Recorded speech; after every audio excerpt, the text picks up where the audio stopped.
Welcome to today's webinar. The topic today is interfaces with RFEM 6, briefly presented, Web Service and Rhino Grasshopper. My name is Andreas Hörold. I'm responsible for marketing and public relations in the company Dlubal Software. For instance, the website, the German and English webinars, customer projects, and so on. I've been working for the company for 12 years. I will be the moderator today. My two colleagues, Lukas and Jaroslav, will do the presentation and Dogukan will answer the questions, but they can introduce themselves. Yes, hello, also from my side. My name is Lukas. I'm working for Dlubal for 11 years now, and I'm hired as product engineer and customer support engineer. And I'm working mainly in the fields of the interfaces and the style design. Hello, my name is Jaroslav. I work for Dlubal almost 2 years, and I'm leading the team which is responsible for the development of interfaces and web service. And today I'll be introducing you the web service in the second part of the webinar. Hi, I'm Dokan Karataş. I work as product engineer at Dlubal Software, and I'm responsible for development and testing web services and API technologies. I'm going to answer your questions today. Okay, thank you for your introduction. Then we can switch off our webcams that the attendees can see the full screen. You can ask questions via the control panel on the right side of your screen. You can show or hide the control panel with that arrow here, and then you can enter the question here. And yeah, we will answer you. In the case there are too many questions and you don't get an answer during the webinar, you will get an email afterwards. The other way is to watch the entire webinar and then email questions to info@dlubal.com. To the agenda today, Lukas will start with the data exchange with Rhino Grasshopper. Then he will hand over the screen to Jaroslav and he will say something about the web services and API and so on. And he will present a practical example using a C# template. Then I hand over the screen to Lukas. Lukas, it's your turn. Yes, thank you for that, Andreas. I would like to start with the data exchange with Rhino and Grasshopper. Before we take a look at the details of the plugin, I would like to give you some general information, mainly related to the installation of the plugin. First of all, the plugin needs to be installed manually. That means you install Rhino on your PC, you install RFEM 6 on your PC, and then you can navigate to the folder shown here in the picture and double click on the RHI file, and this will run the installation. Afterwards, you get the toolboxes in Rhino and Grasshopper. The interface is a direct interface. That means both programs communicate with each other. In our case, we are using the web services. And this also means that both programs need to be installed on the same PC. Currently, if you want to use the plugin, you need a so-called web service license. This license is similar to a RFEM 6 license or a style design license. So if you want to use our feature web services, you need a license for that. In future, we would like to offer you this plugin for free, also now, basically.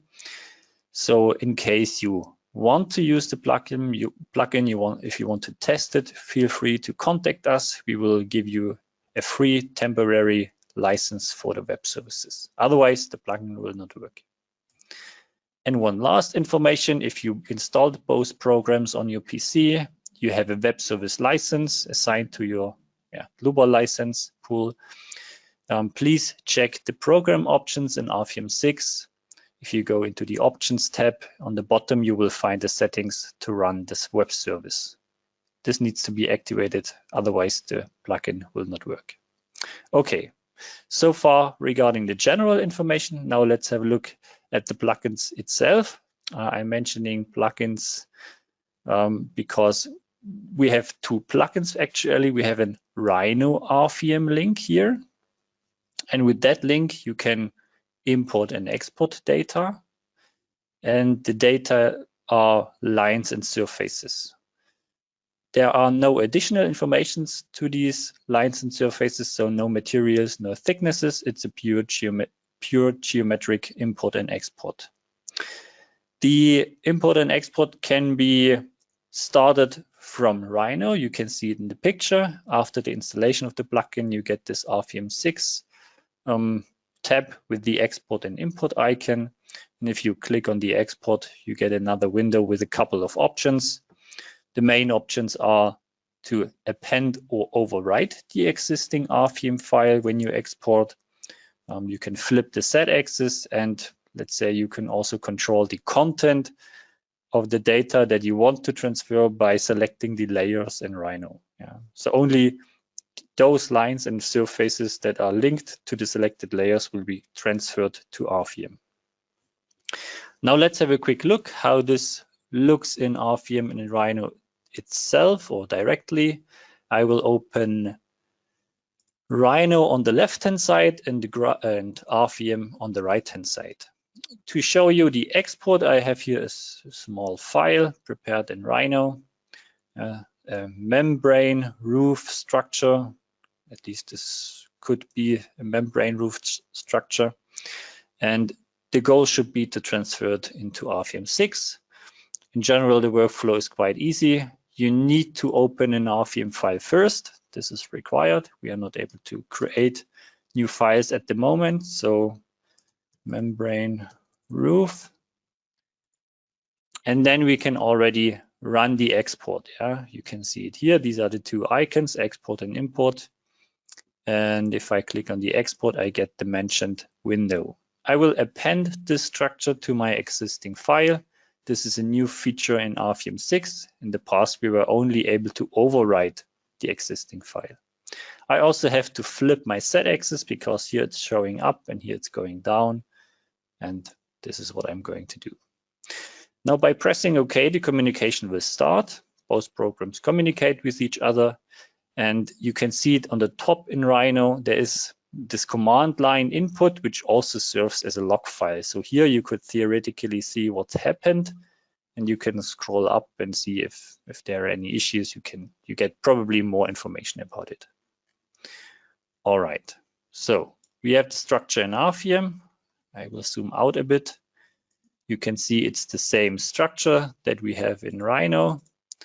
We have the lines and the surfaces, and if we have a closer look to the surfaces, we can also see that we assigned here the type without thickness, because as I said, we are not reading any materials or thicknesses from Rhino. Now with this information or with these data in RFEM, you can continue. You can assign maybe cross sections to the lines and thicknesses to the surfaces, and then go over to the analysis of the structure. So far regarding the export, let me also show you an example for the import into Rhino. Therefore, I will open also an existing file that I have here. I will remove what I have in Rhino. And we can see here a stadium structure, also simplified, of course. And now the goal should be to import those data into Rhino. And it is also quite easy, as you can imagine. We hit the import button.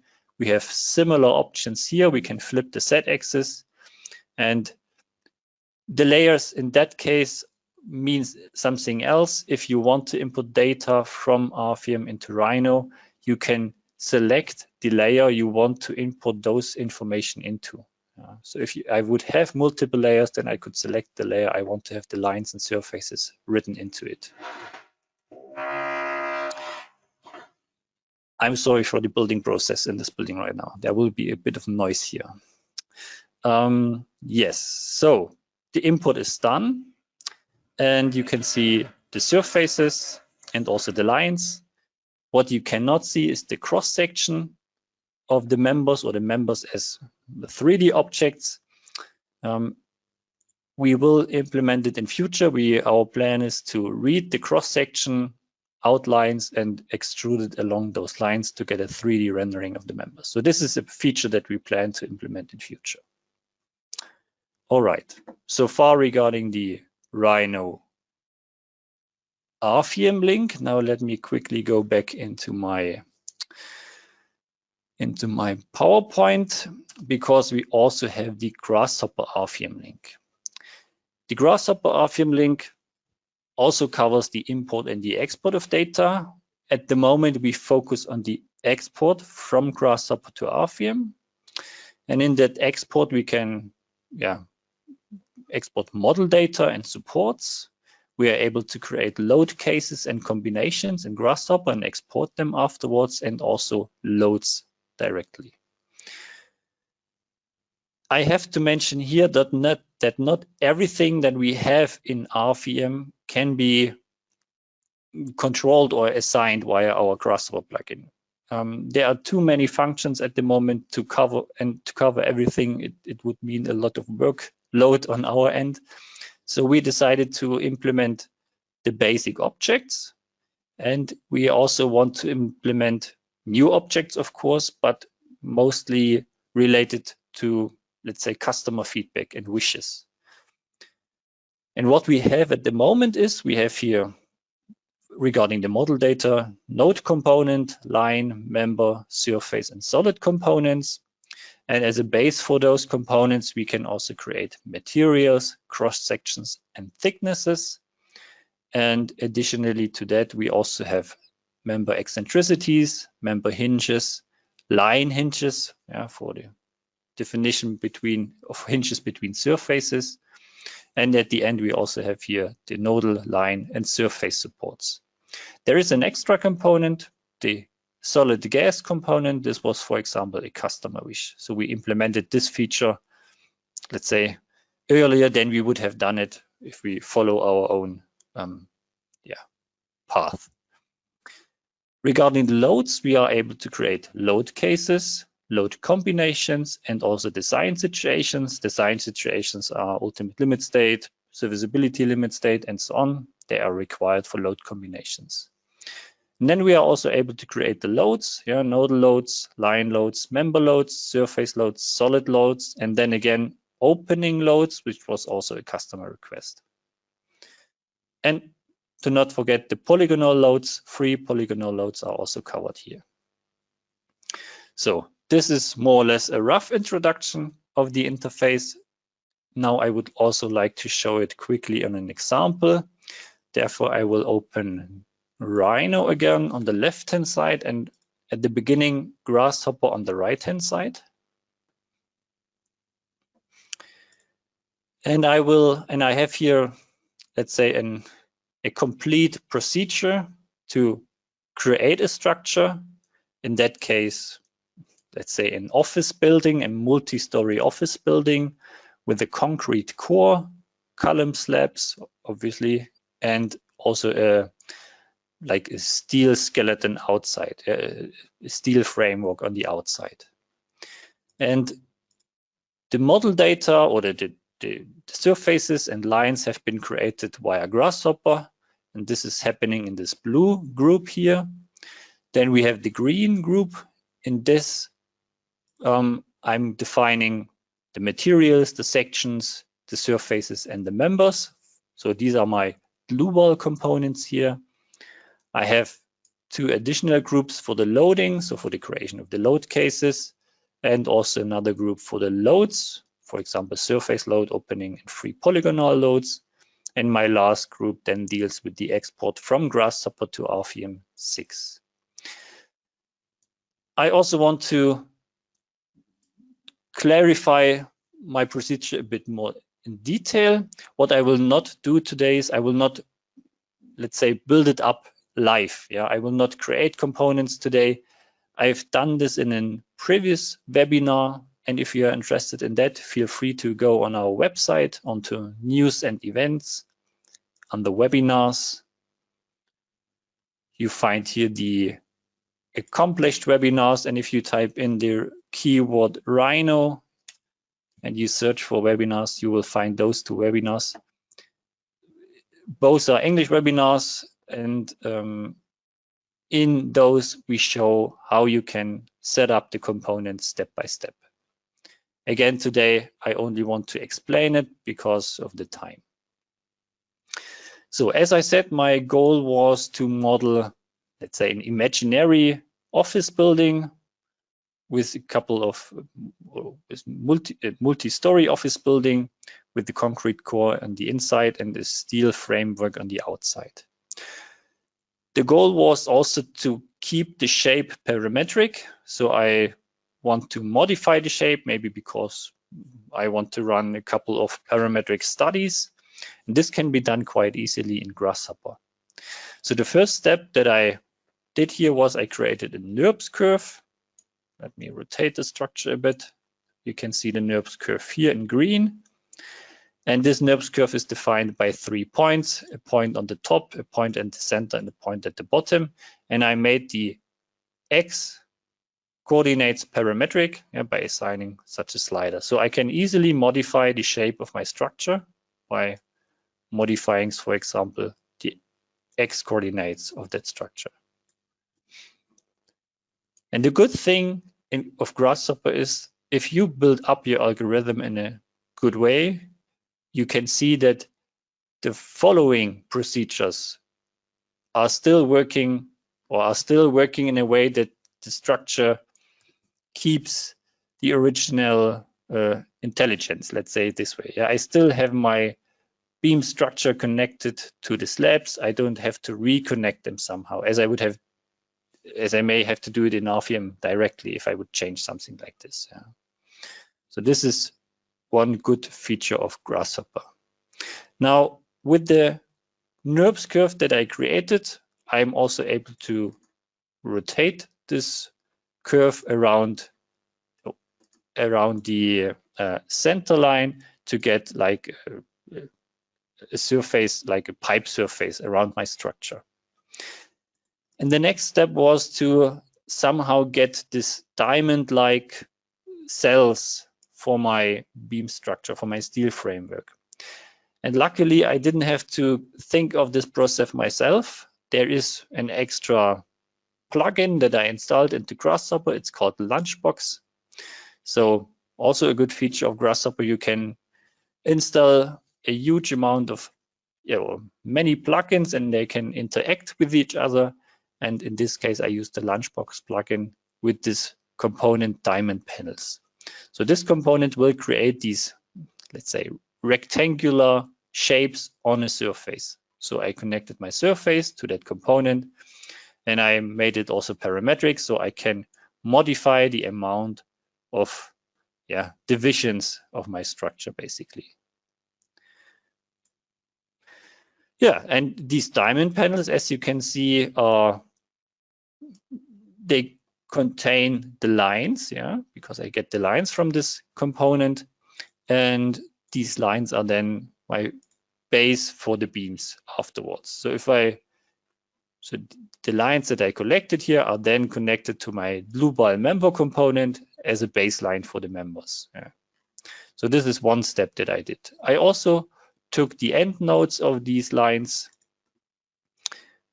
and let's say change the order a bit of the nodes and use the nodes to create the boundary lines for my slabs, and then also the slabs, of course, or the surfaces based on these boundary lines. And these are my surfaces that I will use for my concrete slabs in RFEM afterwards. And the last step that I did was to create a concrete core, here simply by defining a rectangle on the bottom, also parametric. And then I simply extruded these lines once and copied the walls up to the roof. So this is the workflow in Grasshopper to create this building. And these surfaces and lines that I get out of it are the base for my members and surfaces. Now let's switch to the Dlubal model data group. Here I started with the definition of the materials and the cross sections. So here I have to say there are two ways how you can do that. If you want to create, let's say, members in RFEM 6 via Grasshopper, you first of all need, of course, like the baseline for those members, but you also need the cross section. Now, one way would be to define the cross section here in Grasshopper with the section component. And the other way would be if you already have a cross section in RFEM in the file that you will export your data into, for example, my RFEM 6 file here. I have here sections defined 1 to 5. Yeah, these are the numbers. I could also say in Grasshopper for the member, use section number 4. So I would simply assign the value 4 to my member component, and during the export, it will use the predefined IPE 400 section. So these are the two options. You can either create them from scratch, like I did here, or you would simply say here, I assign the ID number 4 into my section input of the member component, and then it will use the existing sections. And it's not working only for sections. This is a general feature. In my case, I created the materials from scratch. You can see here that I have some, let's say, small library, or actually it's more like a list of names from the materials. The names have or should be identical to the Dlubal names in our Dlubal material library. And then I created this little list item here to pick one of the name from that list by simply choosing the ID, the index from that list. So here I choose the index 0, which is the material S235. And this material name is the input for my material component. I created another one with a concrete material, and then I already switched to the sections. For the sections, we have a similar logic. We have to input the section name. The section name, again, should be similar to what we have in RFEM 6. So I created, again, a small list of, let's say, frequently used profiles, and I picked here the ID number 8. Now, a section also requires the material definition, and there are, again, two options. You can either define the material number via a number input, or, and this is what I recommend, if you assign the number to the material in the material component, as I did here, number 1 and number 2, then you can also link the material with the cross section or with the section component directly. And this number, what I defined here, will be transferred into this component. So I don't have to put in here number 1 or 2. I can link both components directly, but I need to define the ID beforehand here. Again, this is a general logic, not just for materials and sections. So I also define the thickness, which is then follows the same logic, and afterwards the members and surfaces. I already explained it for members. I used here the Grasshopper lines that I got from my diamond panel component, basically. Regarding the surfaces, same logic. I assigned the thickness directly to my surface component. The surfaces are based on my slab surfaces that I created in this Grasshopper procedure or algorithm. I continued another surface component for the walls, a component for openings. I want to have openings inside my slabs where I have an intersection with the walls, and also my surface support. And this is what I did for the Dlubal model data. Then I went over to the loading. I wanted to create the load cases already in Grasshopper. And to do so, I have a load case component, and the minimum information that I need for a load case is the static analysis setting. So should it be designed or analyzed according to first, second, or third order? So this is another component that I can define. And I also need the so-called action category. The action category is dependent on the classification or on the standard that you use in the RFEM file. So we have a component where you can set this information. So let me show that to you. We have here the Dlubal tab, and okay, never mind. And here we have a component that is called load case classification component. And in here you can define which standard you are using. For example, EN 1990. And then you can select the action categories that are based on that code. For example, imposed loads for offices.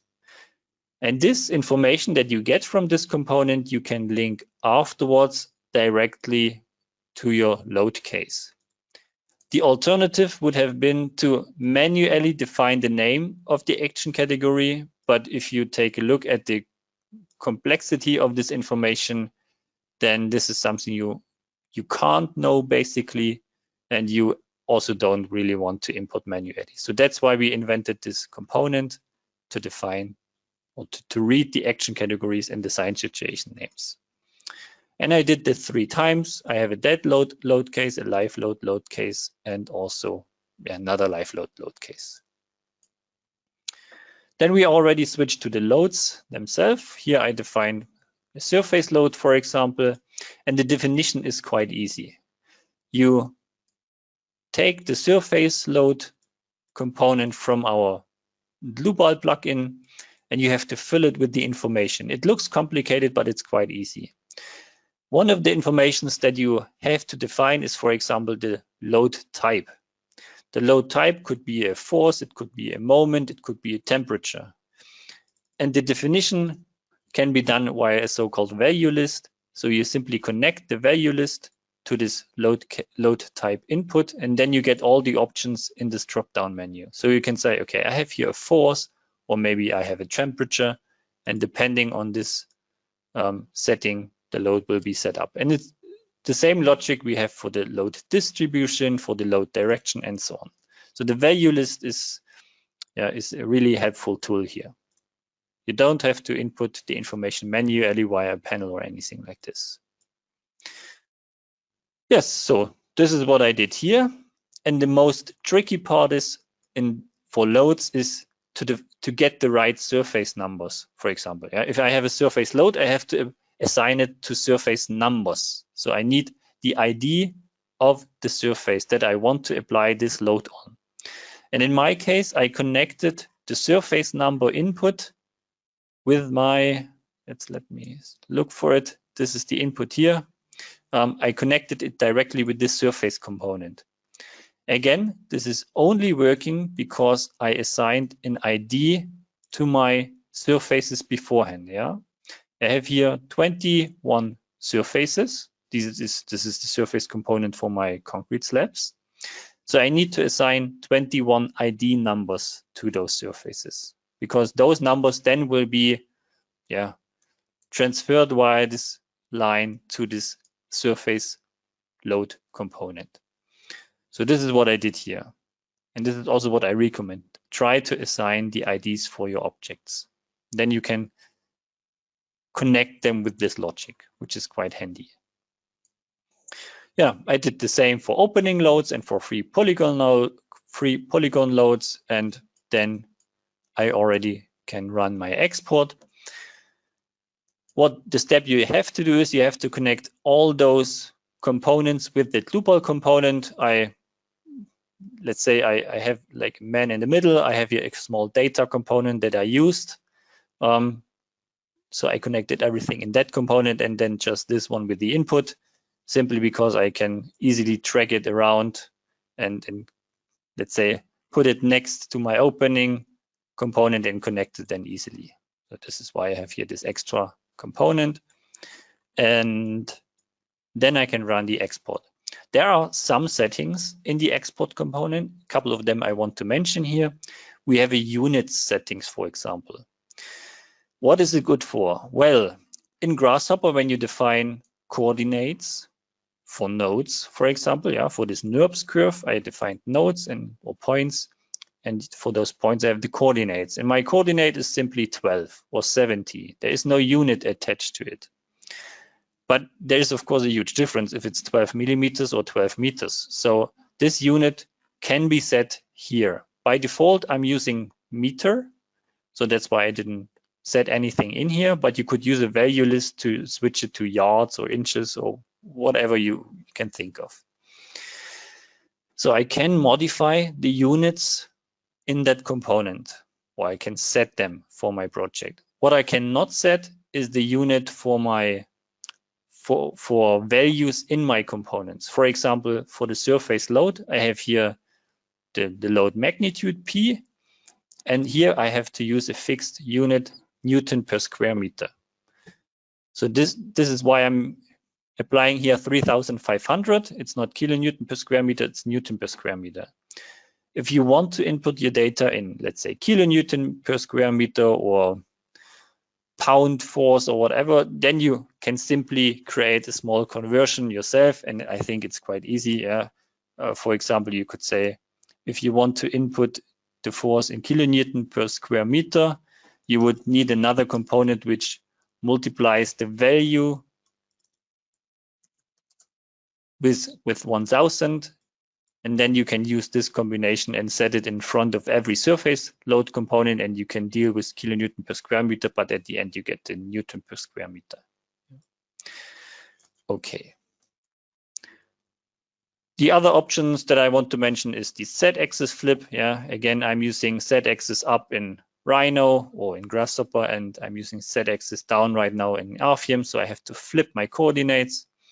And then I have one more option, the override option, and here I can control with the Boolean toggle if I want to override my RFEM structure with every export that I do here, or if I set it to false, I will add the information to the existing RFEM structure. So I can add data or I can override them. In my case, I'm using override.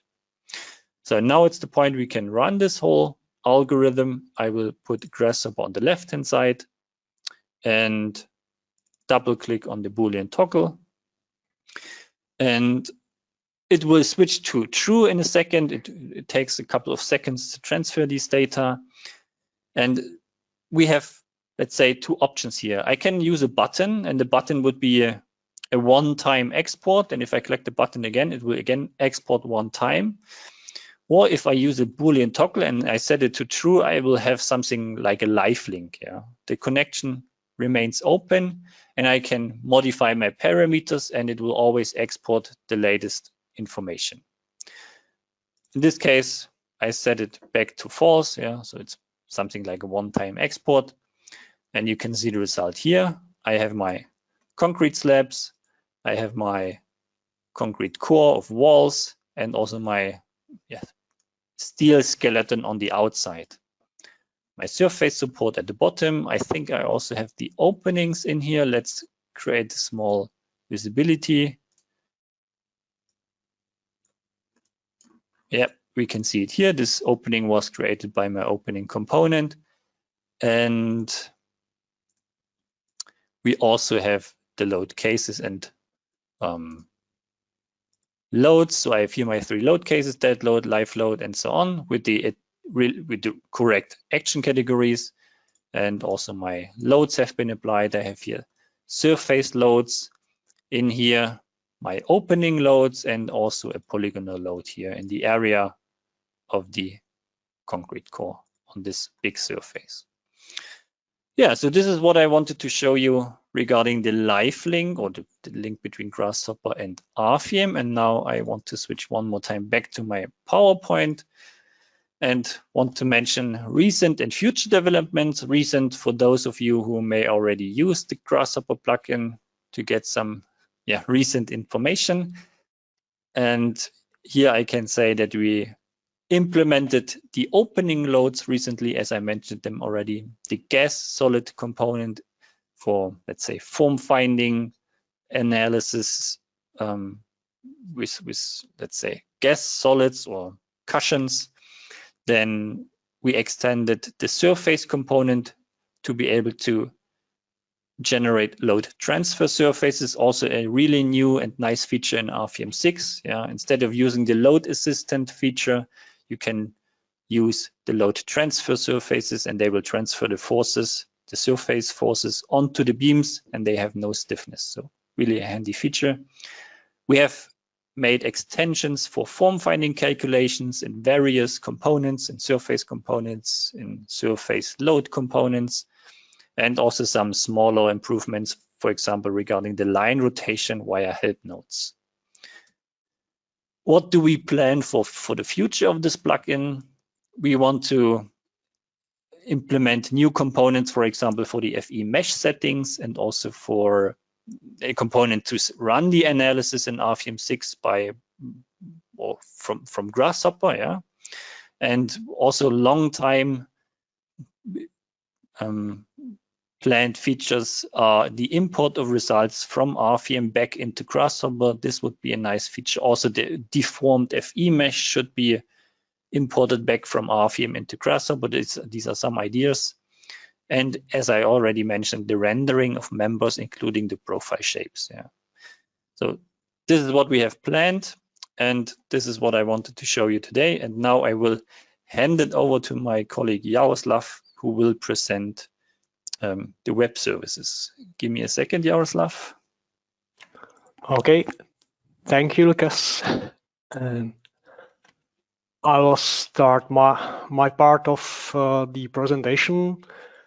I think you see my my screen very well, and I will start with some basic or the general introduction what web service is and what it's good for.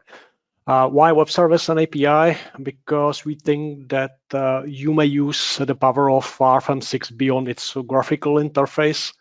That could be easy way to create an application top of RFEM 6, or that you can also want to plug in our applications like RFEM 6, RSTAB 9, or RSection to some chain of your applications, or that you would like to extend or reinforce our application with your own checks or your own post-processing tools for results and so on.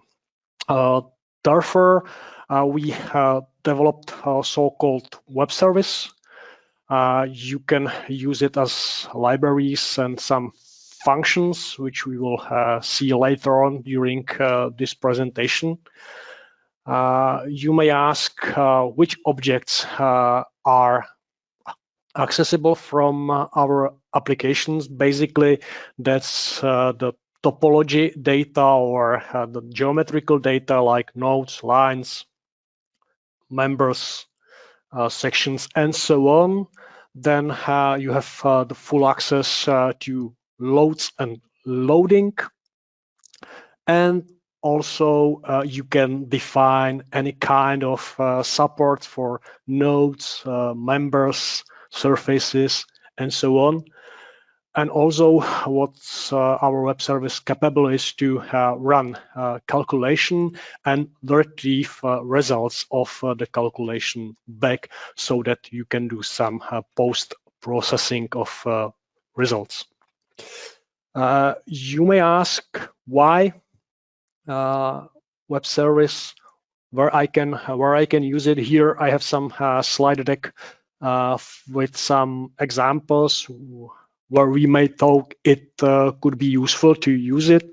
It could be used for the parameterized or modular structures like steel hulls or racks, scaffoldings, and so on, so that you would like to create some parametric models by your own with the scripting. So that's the area of application. Then one of the possible application areas for web service, that's the optimization or the generative design, like the optimization of cost of the structure that you are running it in a cycle. Also, my my colleague Lucas shown you the Grasshopper and the Rhino. The link between Rhino and our application is based on the web service, so that that's also one of the examples, and that leads me also to the, let's say, the block which is called automation, and that's import of export data to the other applications. So it means infusion of our applications into your chain of applications, or that you would like to do some automation for loading, like the creation of the load patterns in the case of some calculations. Basically, this slide is telling you what web service is.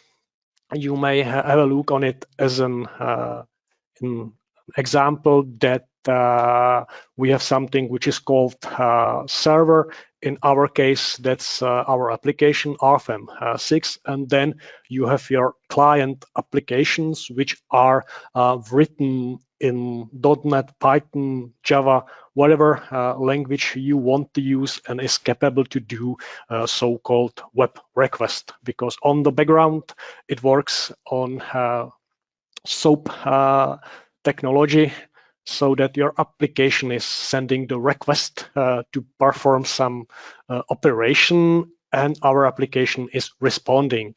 So as an example, that could be that you would like to create a node in our application, so you are sending the request create node with node identification and coordinates, and back you are getting the response that it's done, or you are asking the information about some particular node and you are receiving the response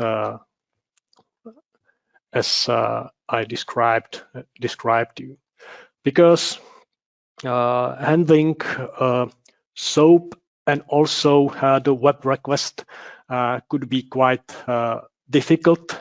Therefore, we decided that we will wrap SOAP with some libraries. Here are shown two libraries which we are actively developing, and they are hosted in our GitHub repositories. The first one, that's Python high-level library. We have it for RFEM, RSTAB, and RSection. It's very easy to use. The second one, which we will discover today more in depth, that's C# library, or C# libraries, which we have also for RFEM, RSTAB, and RSection. Two things which I should mention. First is that our Python high-level function library, it's written by humans, so that it takes some time to develop it and so on. But we have, let's say, the rich documentation for each. The second is that our C# library, thanks to technologies which we are using, it's automatically generated without the human touch. So it's always up to date.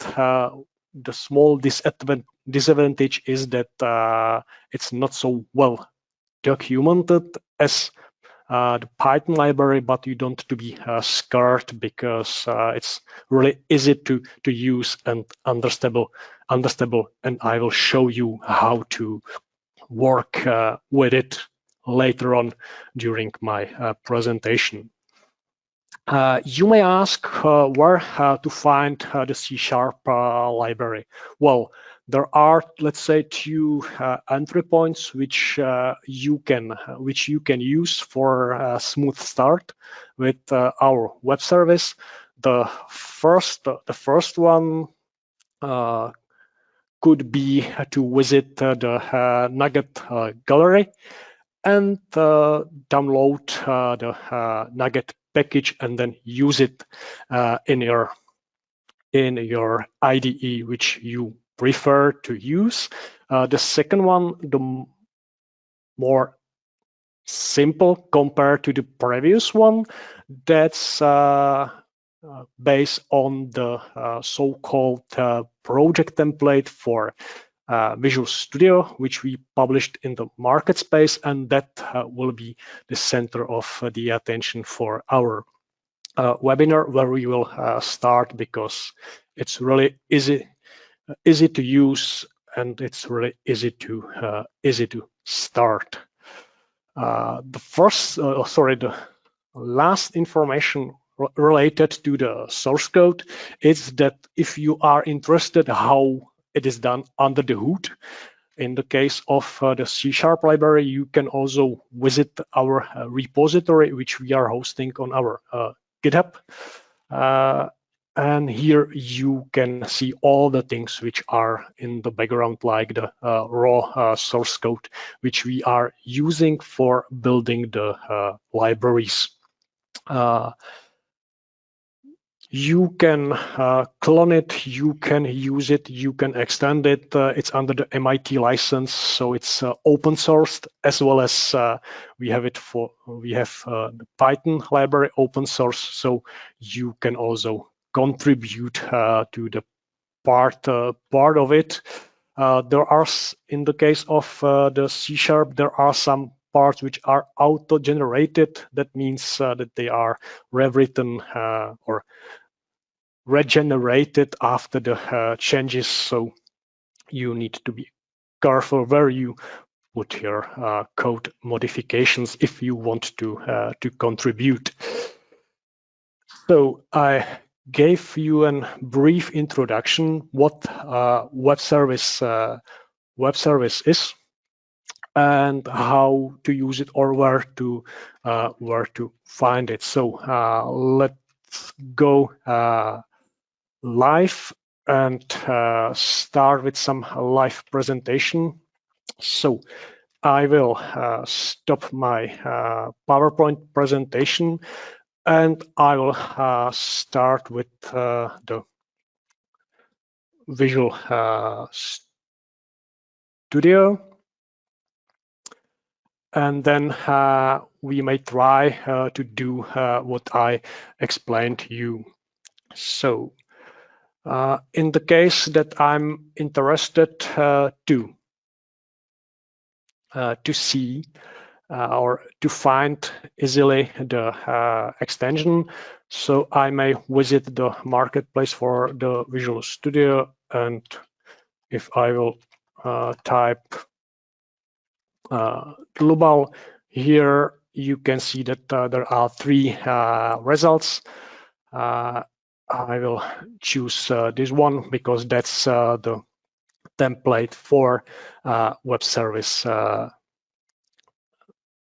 RFEM, so that I can use it. I can download it, or if I'm already running the Visual Studio, here I can go to the Manage Extension. I can do the same search here, and here I have 3 options. So I already did it. I select it, download it, and install it. So I'm ready to use it. So I will just go here, and then I would like to create a new project. You may be familiar with this dialog, where you can have a list of some project templates, so that you can, after the installation here, you can search it and you will see the results. So let me use this project template. I will name it as webinar, and it will create me Visual Studio C# project for console. Here basically I have what I need to have.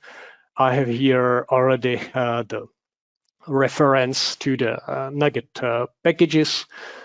So it's ready to use. If I would like to do the same, basically, if I'm starting from the console application, from the basic template for the C# project, I need to set some dependencies. If I will do it here, then I will go to the management of NuGet packages. Here you can see that I have already installed this NuGet package for my development. So here you can see that I have installed this version, and I'm also informed that there is a newer version of the package. But for time being, let me stick to the thing which we just installed. If I open the CS file, which is basically the code in the C#, which we wrote as an example, here you can see the use of web service. And if I will just simply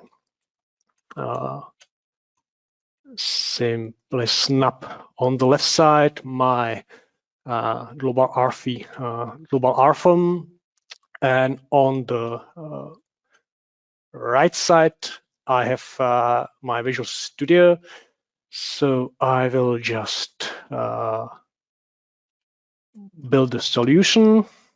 So it's succeeded, and now I'll just press the button to debug it.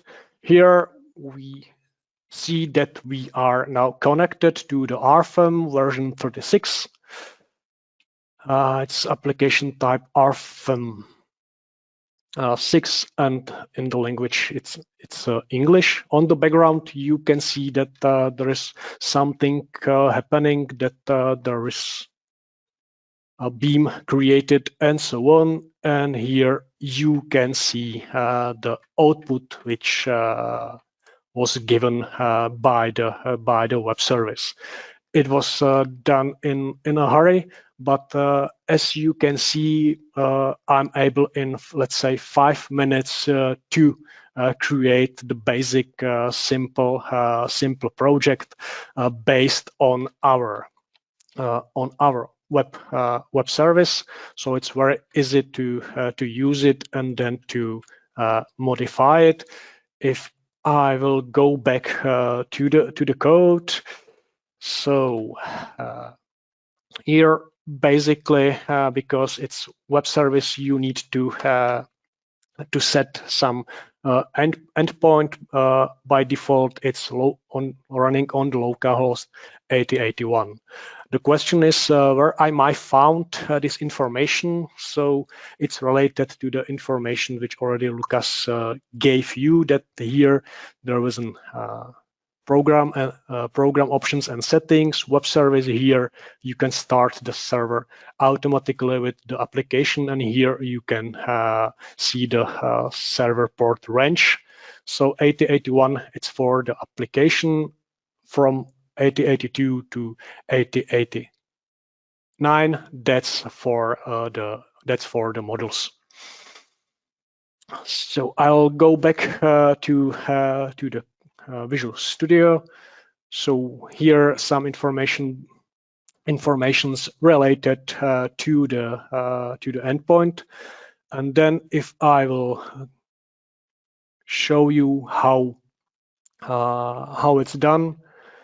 So here I have a pieces of the code where I'm establishing the communication between my application and the RFEM or RSTAB. Basically, you can just do copy and paste with your application, because here I'm just creating the application client with address where to connect. Then here I'm getting the information which you have seen running.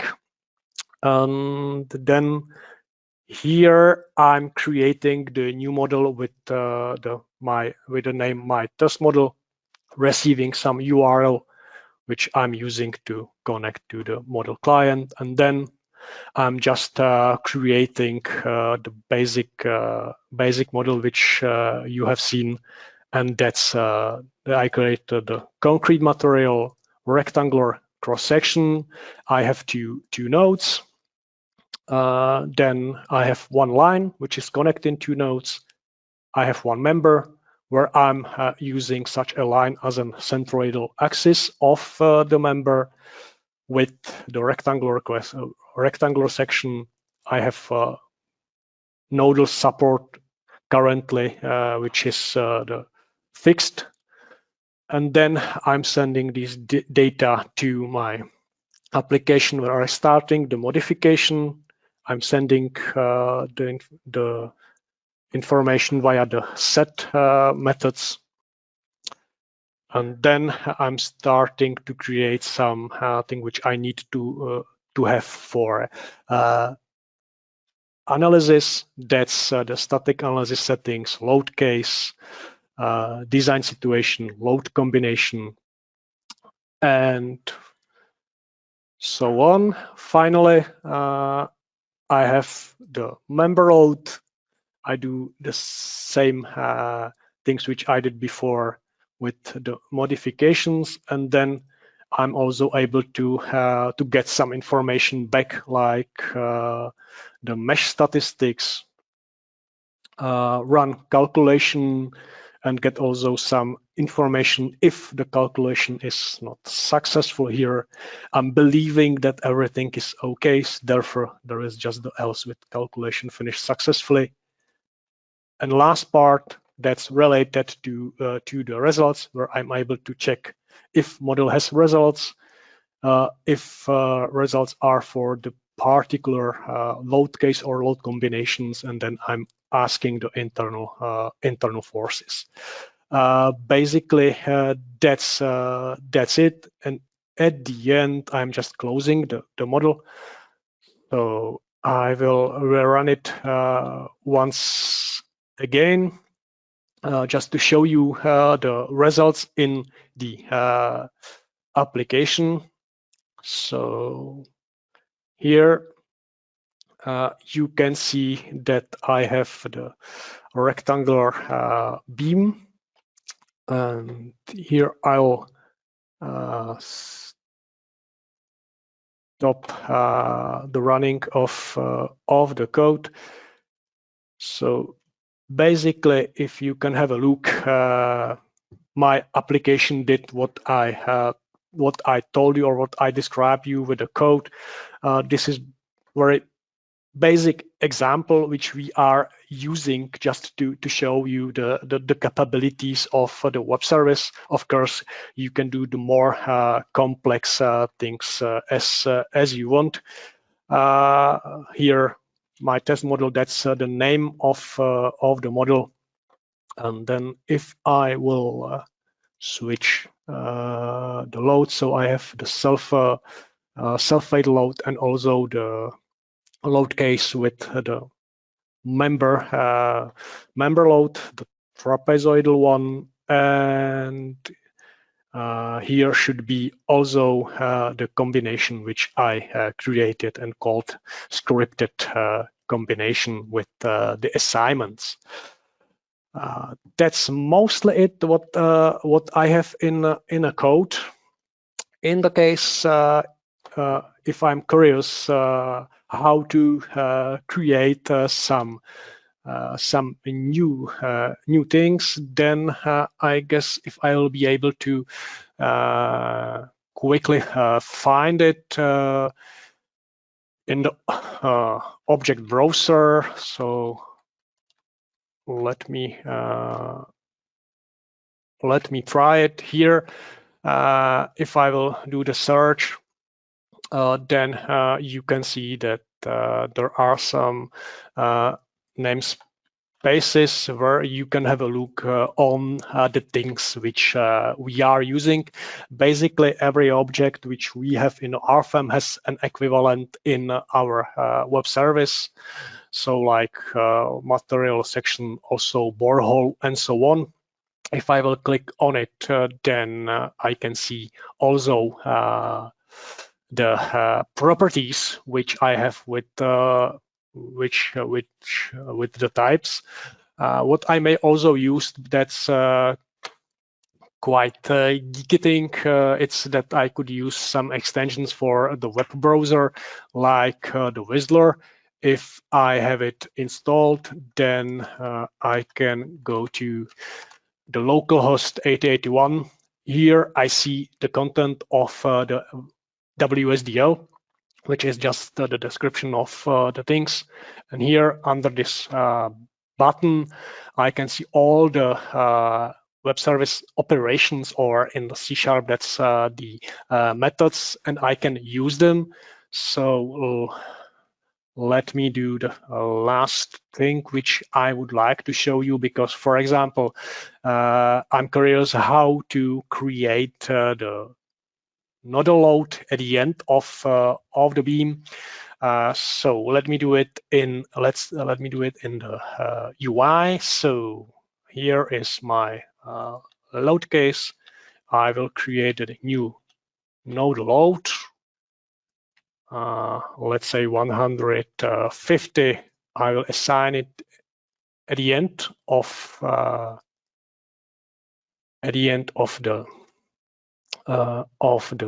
beam. And then what I'm curious to do is that I will ask the active model. I receive the URL of such a model. I will do the same trick. I will wait for the reply, and that's should be. So here I will do the same. The list is quite longer because of the more things which we have on the model level. And let me search for the get nodal loads, or it's here. So I would like to have the nodal load 1, and the load case number is 2, because here it's some parent for the load case, which could be also seen in the application. So I will just close this, and let's give me a second to interrupt it and go back here. So here it's, let's say, the minimorum which I should do to emulate the same things which I did in the UI. So for the nodal load, I need to have an ID. It's load type force, because then I can also use the moment component and so on. That's the number of the node and so on. So if I'm curious how an object is constructed, then I may use such a help with the Whistler, or there are some other things like the Boomerang or SOAP UI, which is some desktop software.